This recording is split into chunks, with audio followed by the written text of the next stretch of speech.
Dr. Caffery here. Today I want to discuss with you some research on a nutritional supplement which has been shown to improve disease activity in lupus.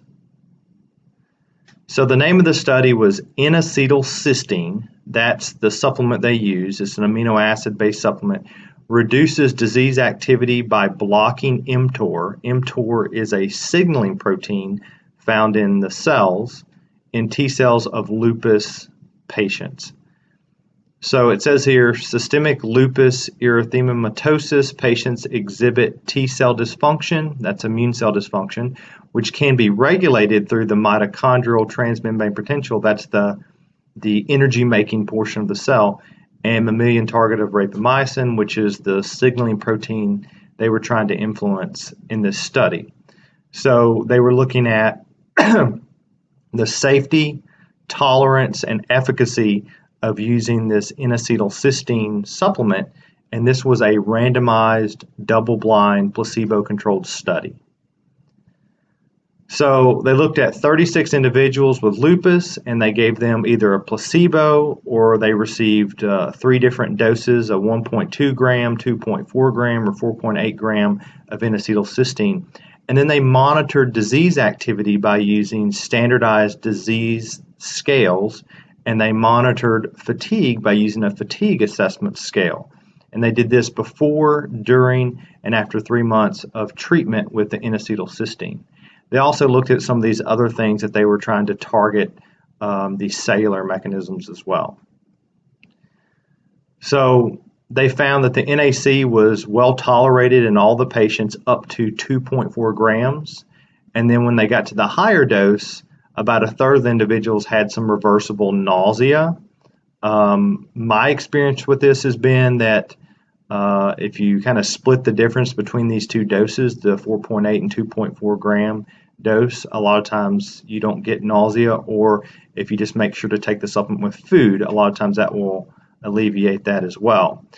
But they looked at the NAC and its influence on disease activity using these 2 different disease scales, and they found improvement at the 1 month mark, the 2 month mark, the 3 month mark, or one of the disease scales. The other disease scales, they found improvement at the 1 and 3 month mark.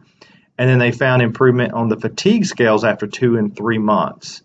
And they also looked at some of the targets that they were trying to influence in the cell and saw improvement there at a cellular level as well.